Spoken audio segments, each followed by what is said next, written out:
And we are back. Halftime of game two, the semifinal at the Sugar Bowl.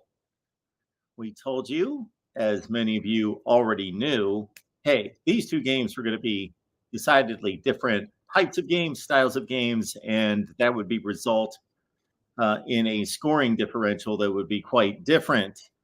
Michigan and Bama scored 23 points at halftime. Washington and Texas, 42 points at halftime. So there we go. We're all knotted up at 21. They just played 2 hours of football for nothing because we've got a tie score. Washington has been leading, tied is what it is. They stopped Texas on the first drive.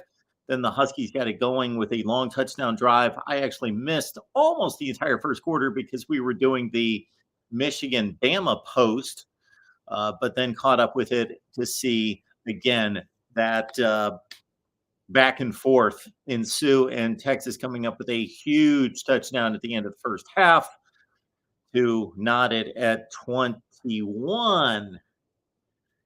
Let's hear what all of you have to say as the Longhorns and the Huskies battle it out to see who can outscore whom and face Michigan for the national championship in Houston. All right. Appreciate you all being here. And we will be back after the game as well with Matthew Miller to break down Texas and Washington. Take your calls. Of course, we're going to continue to talk Michigan, Bama as well. And shoot, we'll talk about anything on the day in college football after the ball games tonight, including Iowa got shut out again by a good team. The three best teams on Iowa's schedule shut them out. Wisconsin taking a couple two-score leads against LSU, but losing in the final minute, 35-31, even though Tanner Mordecai lit it up. And then, of course, Oregon had the cakewalk layup of the day in facing a Liberty team that should not have been playing in the New Year's Six, winning 45-6. Mike's here. Hey, Mark. We beat an SEC team. Can you believe it? Well, I can believe it. It doesn't surprise me.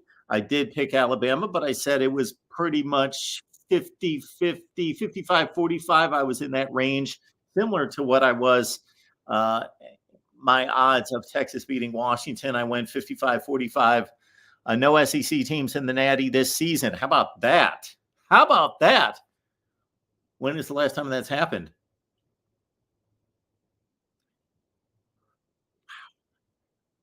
That has not happened. That didn't hit me until just now. Thank you for that, Mike. So we've had, and this will be the final for team playoff. This is the end of an era of the, let's be accurate about this. I keep trying to correct myself because I'm not saying I was the guy that coined this phrase, but I certainly don't know of anybody else who said it first, that when this 4-team playoff was announced back in 2013, well, it's an invitational. It's not a playoff.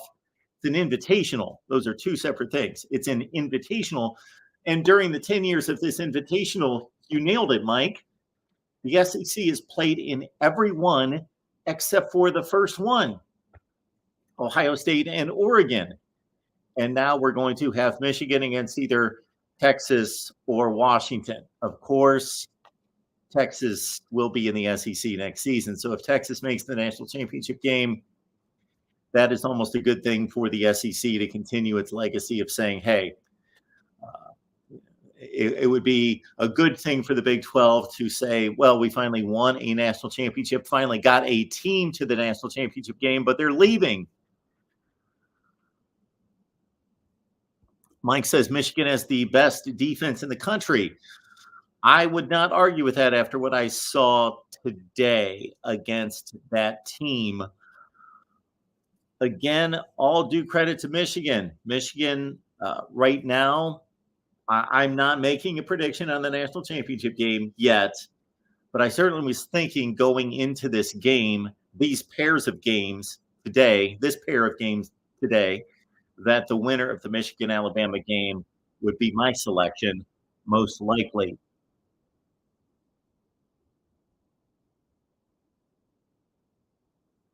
Texas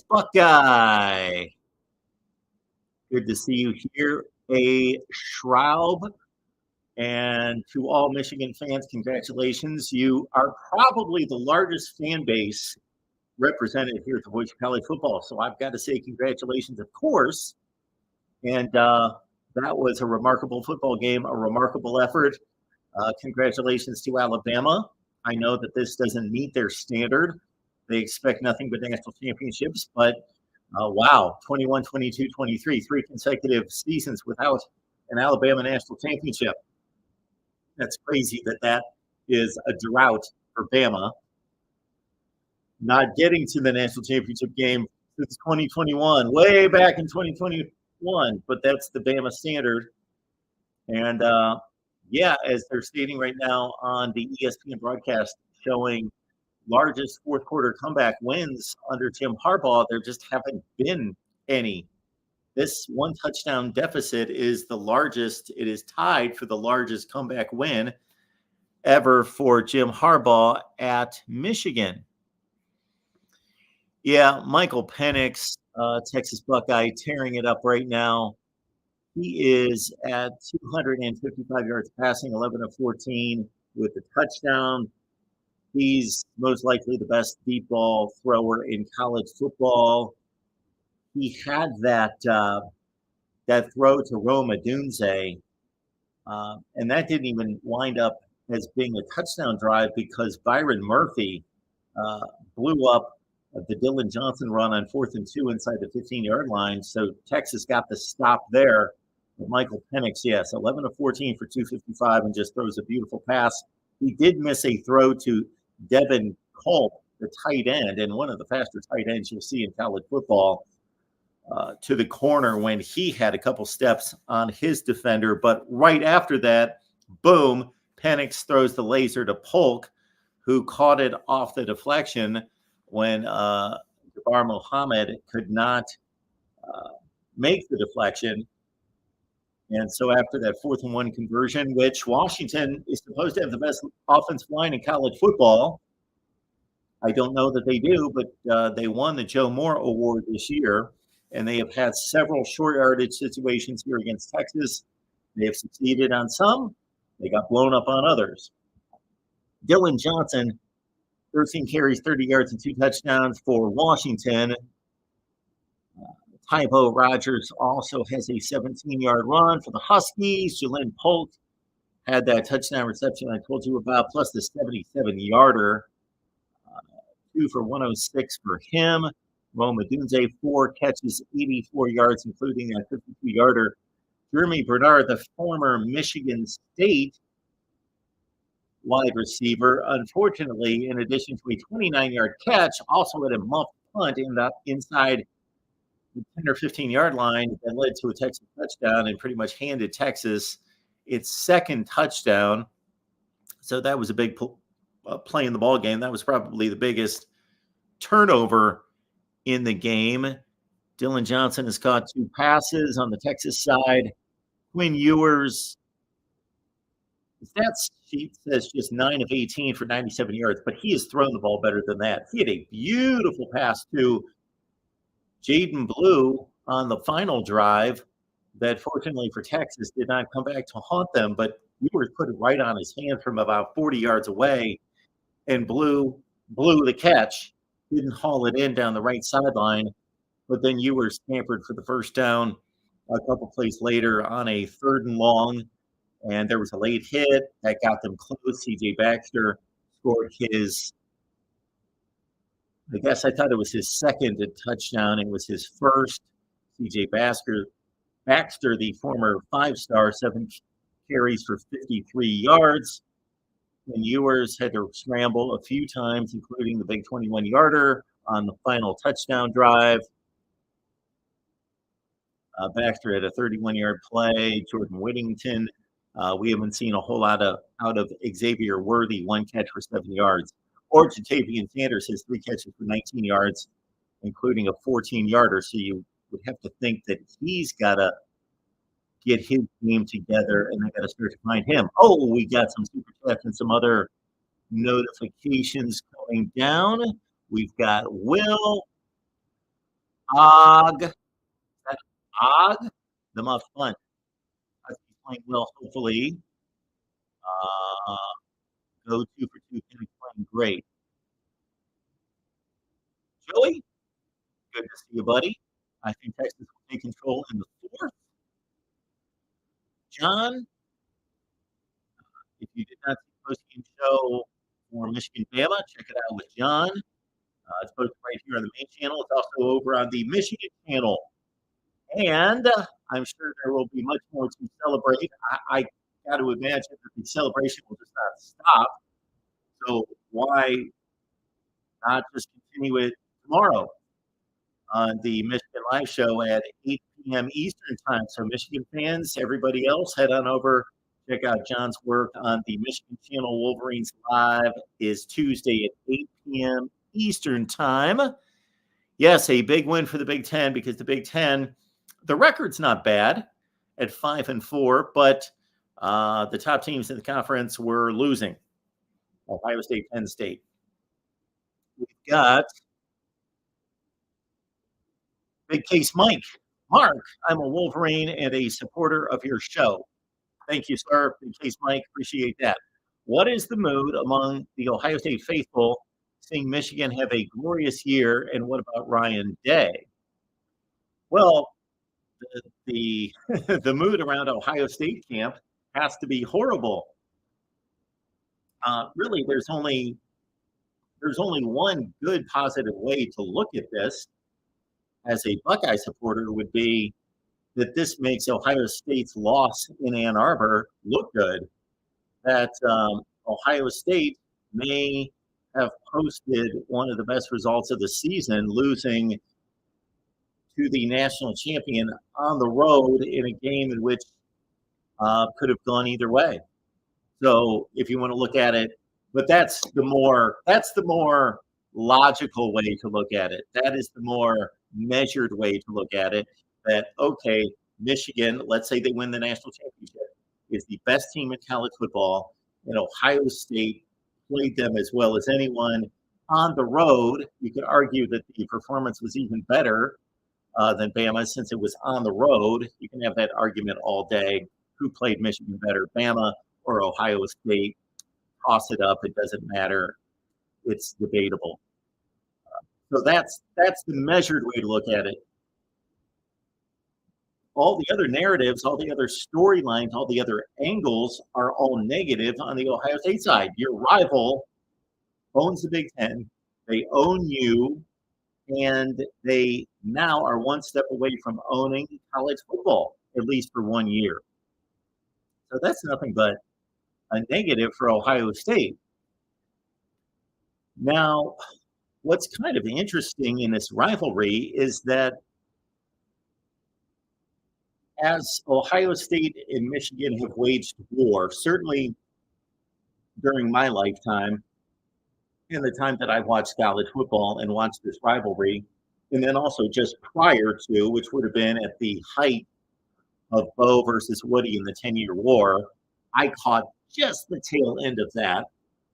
So I didn't really see the height of the 10-year war, but I'm well educated on it, have read up on it, watched everything conceivable on it and all the games involved. That at no time has there been, whether Ohio State was in control of the rivalry in the conference or Michigan was, there has been no other time in which the team that was not in control, the team that was being held back, which is, of course, Ohio State right now, is as good as Ohio State is.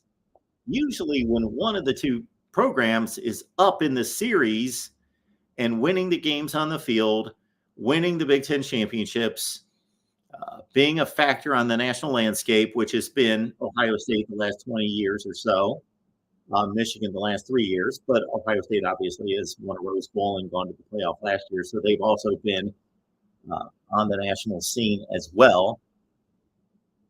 We've never seen it transpire like it is right now, where Ohio State is really not falling off. It's not like it usually, for one team to ascend and suppress and crush and hold down the other one, that other one is typically an 8-4 type of team for that time period. That's how Michigan has been And again, I'm generalizing. Michigan's been 5-7 and 7-5, and I could recite all the records. But generally, they've been a 7 or 8 win program for the last 20 years in different variations, iterations. Again, they've been better than that. They've been a little worse than that. But they dropped. Ohio State stayed high. Michigan dropped. When Michigan was winning the games against Ohio State in the 90s, that was a strange time because for part of that time, late 80s, early 90s, Michigan was the superior program and Ohio State was down. Then Ohio State elevated and was arguably better than Michigan, but Michigan was winning on the last Saturday of November. This is the only time in which the team that is down, and I put that in parentheses, I put that in quotes, down, is still a top 5 type team. So it's a really strange place to be. They're still recruiting out of their minds. They just brought in the 3rd or 4th best recruiting class. They're loaded with talent.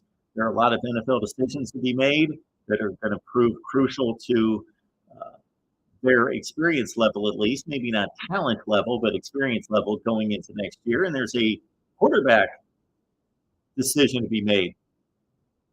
There's a quarterback decision to be made by one J.J. McCarthy as well. It's a strange time in the rivalry. All right, we got Mike here. Mike, thank you so much for the contribution as well. I'm a big college football fan, but even I did not realize how impressive Penix is. Should have watched more Pac-12. Well, we are all seeing the conclusion of the Pac-12.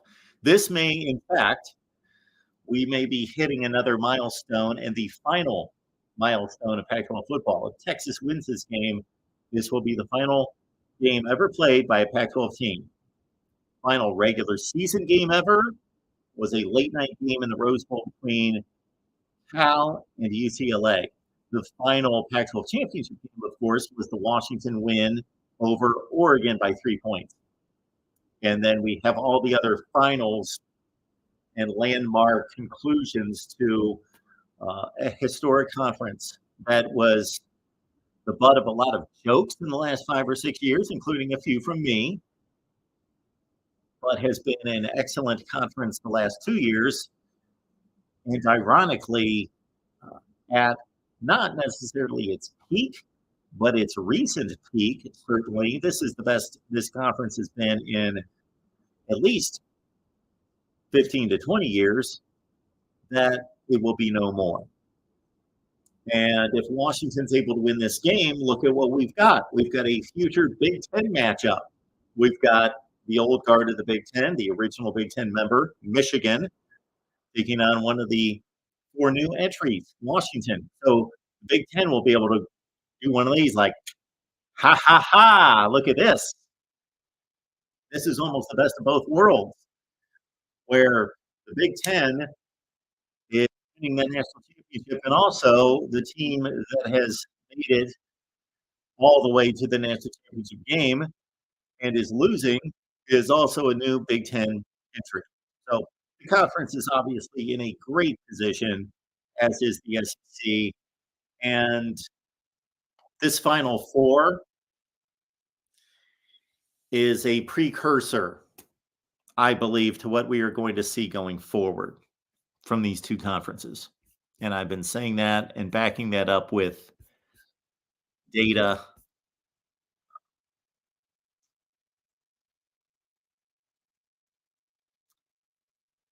Lucio still believes that Oregon is better than Washington. You know what?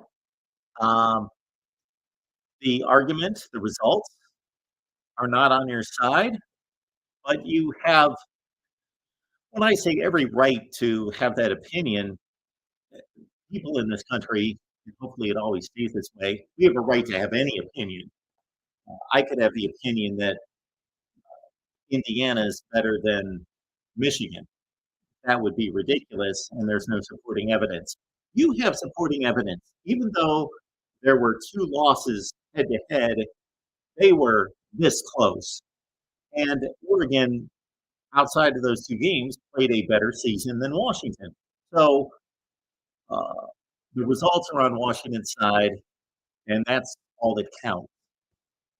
I came away from the Ohio State Michigan game still believing that Ohio State is better than Michigan. But seeing what I've seen since then, I have come to the conclusion, like I did last year after the Ohio State Michigan game, and people, I don't expect all of you to remember everything that comes out of my mouth, but I have been very wrongfully uh, blamed, and the narrative of what I have stated about those two teams in the aftermath of Michigan winning the last 3 years has been completely skewed. Um, and we'll get into that at a later date. But we're here to talk about Washington and Texas. Davey, uh, our condolences tonight. Davey, that was a good game. That was a great game. That was a classic. And it looked like Bama had it when they had the ball up four and were moving toward the end zone to possibly put it away, but they could only get the field goal. And we will see there's an investigation going on. And none of us know what the conclusion of that investigation is going to be. My general thought, if I would take it, is that the conclusion of this investigation is going to come uh, in the next 6 months to a year. And I believe that all the punishment that has been already submitted by the Big Ten and the NCAA, I think that there might be a few other things that come out and a few other things that lead to a complete decision and discipline. But I don't think that it's going to be much worse or any worse than what we already know and what's been concluded. I don't think that this win or this series of wins or this championship, if Michigan is to complete the mission and win the national championship, is going to be vacated or taken from them. I do not believe that's going to be the result of this. We have just kicked off the second half of Texas Washington. We will be here as soon as the game ends to take your calls right here at the Voice of College Football. Appreciate you all being here. Let me make sure I did not miss anything. All right, we're going to see you right after the game. Enjoy the game. It should be a phenomenal second half. You see Derek Williams Jr., who was calling for targeting in the Big 12 championship game. He's back out onto the field, so he's excited to be playing again. And just it highlights what needs to be done about targeting. The targeting discipline is not just, but that's an off-season target, or that's an off-season topic. And we've got Washington with the football, and we've got a tie game. It should be a heck of a second half. Michael Penix is back and ready to roll. He's already close to 300 yards passing. We will see it after the ball game.